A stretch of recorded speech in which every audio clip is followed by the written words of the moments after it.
Веление, добър ден! Денес продължуваме с изучаване на темата Свет от Европа, Балканските земји по Втората светска војна.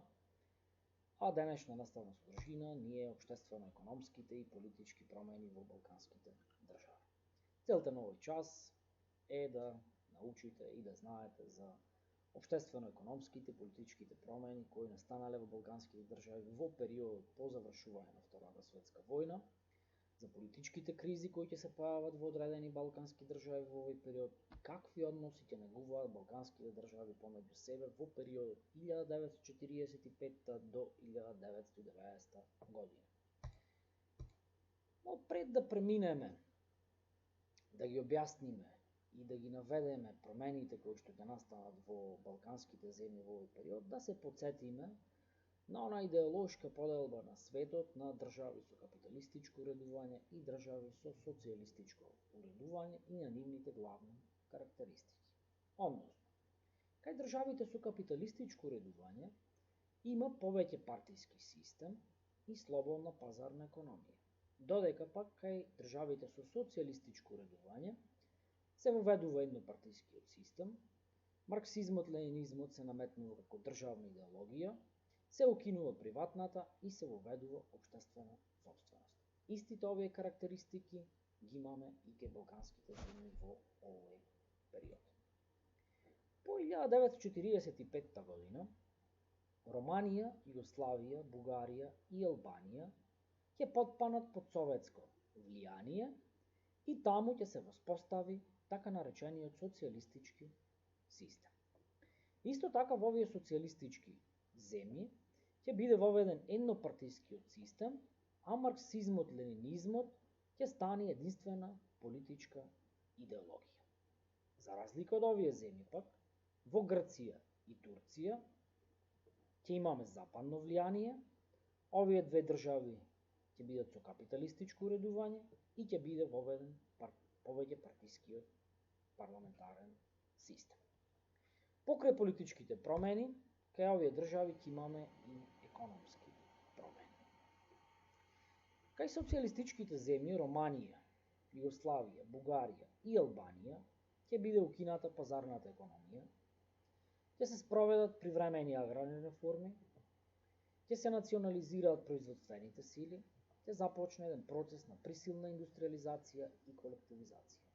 За разлика од социјалистичките земји, кај Грција и Турција, кои што се со директна помош од западните сили, пред се од Соединетите американски држави, имаме приватна сопственост, имаме развиена пазарна економија, односно овие две земји ни се потрошувачки општества. Тоа е она што треба да го знаеме за политичките и економските промени кај балканските држави во овој период. Инаку по 1945 година кај балканските држави ќе се појават две сериозни кризи. Во 1948 година, со желба за тотална политичка економска доминација над социјалистичките земји, Советскиот сојуз ќе предизвика еден политички судир со тогашна Југославија. Односите помеѓу двете држави и помеѓу двете партии, Комунистичката партија на СССР и Комунистичката партија на Југославија, ќе бидат прекинати, а помеѓу двете земји ќе започне идеолошка и економска војна. На сликите можеме да ги видиме двата водачи на двете овие држави, односно Тито на Југославија и Сталин на Советскиот сојуз. Другата криза која што се појавуваат на Балканскиот полуостров ни е граѓанската војна во Грција. Имено, по договорот од Варкиза во 1945 година, политичката ситуација во Грција нема да се нормализира, судирите помеѓу грчката левица и грчката десница ќе ескалират и ќе се стигне до почеток на една крвава граѓанска војна во Грција, која што ќе трае од 1946 до 1949 година. Во оваа војна ќе војуваат Демократската армија на Грција, односно тоа ни е грчката левица, против владините сили, тоа ни е грчката десница, кои што се помогнати од Велика Британија. Главните битки ќе се водат на планините Вич и Грамус. Инаку треба да се напомене дека и македонците кои што живеат во Грција во овој период ќе земат активно учество во војна и тоа на страната на Демократската армија на Грција, односно на грчката левица. По Втората светска војна односите помеѓу балканските држави ќе бидат многу затегнати, бидејќи припаѓале на два различни политички, но и два различни воени блока. Грција и Турција ќе бидат членки на НАТО, додека пак Романија, Бугарија и Албанија ќе припаѓаат на Варшавскиот пакт. Односите помеѓу овие земји особено ќе бидат затегнати во периодот на граѓанската војна во Грција и оној судир кој што претходно го споменавме помеѓу Советскиот сојуз и Југославија. Во 1953 година Југославија, сакајќи да си го зачува својот територијален интегритет, ќе потпише еден договор за пријателство и соработка со Грција и Турција.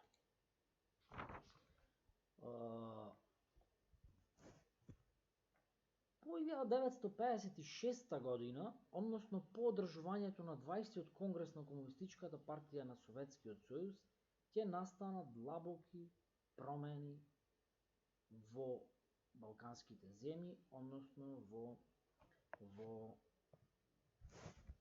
она што тие ќе го прават во следниот период. Односно, Романија и Бугарија ќе останат во рамките на социјалистичкиот блок и тие формално ќе ги прифатат тие процеси на десталинизација, додека пак Албанија ќе го осуди тој советски ревизионизам и ќе се доближи до Народна република Кина. Односно, Албанија ќе си остане верна на изворните принципи на ленинизмот. Југославија, споменавме во претходната лекција, заедно со Индија и Египет, токму во овој период ќе формираат еден нов блок, односно блокот на така наречениот Трет свет. Тука на сликата може да ги видиме и претседателите на трите држави, односно Гамал Абдел Насер, претседател на Египет, Џавахарал Нехру, претседателот на Индија и Јосип Броз Тито, претседателот на Југославија.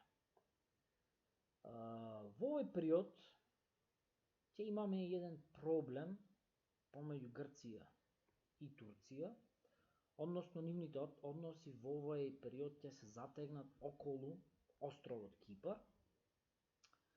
Поточно, во 1974 година, Грција ќе се обиде да го обедини Кипар, но таа нивна акција ќе предизвикате на воена интервенција на Турција и ќе се стигне до една поделба на Кипар, на јужен дел, тој ќе биде грчкиот дел, и северен дел, тоа ќе биде делот од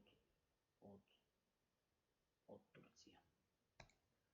Што се однесува до почитувањето на човековите права во овој период од страна на балканските земји, во периодот 1945-1990 година ќе имаме делумно признавање на човековите права. Секоја земја различно ги третира и човековите права и правата на малцинствата во нивните земји, но мора да напоменеме дека по 1990 година, кога сите овие земји стануваат демократски, помеѓу балканските држави се развиваат едни подобри економски и политички односи и заедно сите се стремат да станат членки на Европската унија, каде што сите ќе бидат равноправни и заедно ќе креираат својата иднина. Тоа е она што треба да го знаеме за оваа лекција.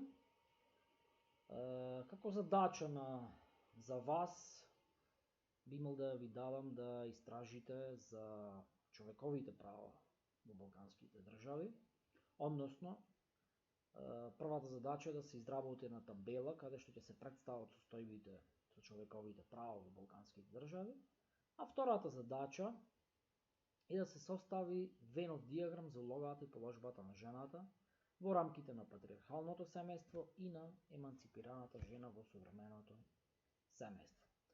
Тоа е во однос на задачите кои што треба да ги извршите, а исто така за евалуација на знањата кои што ги добивме од ова наставна содржина, една кратка табела со 3 искази за кои што доколку сметате дека исказот точен, ќе штиклирате точно, доколку сметате дека исказот неточен, ќе штиклирате неточно. Ви благодарам на вниманието и се гледаме со некоја нова лекција во идно време.